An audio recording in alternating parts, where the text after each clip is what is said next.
আসসালামু আলাইকুম ওয়া রাহমাতুল্লাহি ওয়া বারাকাতুহু। বালের টেলিভিশনের পক্ষ থেকে আমি শরীফুল ইসলাম। আপনারা দেখছেন মহান শহীদ দিবস ও আন্তর্জাতিক মাতৃভাষা দিবস উপলক্ষে বিশেষ সংবাদ। আজ ঐতিহাসিক 21শে ফেব্রুয়ারি। 1950 সালের এই দিনে রাষ্ট্রভাষা বাংলার দাবিতে রাজপথে জীবন উৎসর্গ করেছিলেন সালাম, বরকত, রফিক, জব্বার সহ অগণিত ভাষা সৈনিক। তাদের রক্তের বিনিময়ে প্রতিষ্ঠিত হয় আমাদের মাতৃভাষার অধিকার। সকালে রাজধানীর কেন্দ্রীয় শহীদ মিনারে রাষ্ট্রপতি ও প্রধানমন্ত্রী পুষ্পস্তবক অর্পণের মাধ্যমে শহীদদের প্রতি শ্রদ্ধা জানান।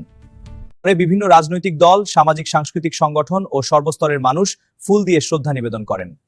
শহীদ মিনার প্রাঙ্গণে ছিল আবেগঘন পরিবেশ। প্রভাত ফেরিতে অংশ নেন শিক্ষক, শিক্ষার্থী সহ হাজারো মানুষ। সর্বত্র ধ্বনিত হয়, আমার ভাইয়ের রক্তে রাঙানো 21শে ফেব্রুয়ারি, আমি কি ভুলিতে পারি ছেলে হারা শত মায়ের অশ্রু ঝরা এই ফেব্রুয়ারি।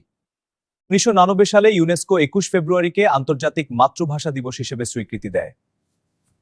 2000 সাল থেকে বিশ্বের বিভিন্ন দেশে দিবসটি পালিত হচ্ছে ভাষাগত বৈচিত্র্য সংরক্ষণের অঙ্গীকার নিয়ে। দেশের বিভিন্ন জেলায় আলোচনা সভা, চিত্রাঙ্কন ও রচনা প্রতিযোগিতা, সাংস্কৃতিক অনুষ্ঠান অনুষ্ঠিত হচ্ছে। বিশেষ দোয়া মাহফিলের আয়োজন করা হয়েছে। জাতীয় পতাকা অর্ধনমিত রাখা হয়েছে। আর এখন সরাসরি জাতীয় শহীদ মিনারে চলে যাব, সেখানে আছে আমাদের প্রতিনিধি সুইটি। হ্যাঁ, আমি সুইটি জাতীয় শহীদ মিনার থেকে সরাসরি রিপোর্ট করছি। ধন্যবাদ শরীফুল ইসলাম। আমি এখন অবস্থান করছি কেন্দ্রীয় শহীদ মিনার প্রাঙ্গণে। এখানে সকাল থেকেই মানুষের ঢল নেমেছে। বিভিন্ন সংগঠন সারিবদ্ধভাবে ফুল দিয়ে ভাষার সকলে মিলে শহীদ মিনারে পুষ্পস্তবক অর্পণ করছেন। পরিবেশ জুড়ে রয়েছে নীরবতা, শোক ও গর্বের মিশ্র অনুভূতি। এই ছিল এখানকার আপডেট। ধন্যবাদ সুইটি। ভাষা আমাদের গৌরব, আমাদের পরিচয়। মহান 21-এর চেতনায় উদ্বুদ্ধ হয়ে বাংলা ভাষার শুদ্ধ চর্চা, মর্যাদা রক্ষায় আমরা সবাই প্রতিজ্ঞাবদ্ধ হই। এ পর্যন্তই আজকের বিশেষ সংবাদ। বালের টেলিভিশনের সাথে থাকার জন্য ধন্যবাদ। আল্লাহ হাফেজ।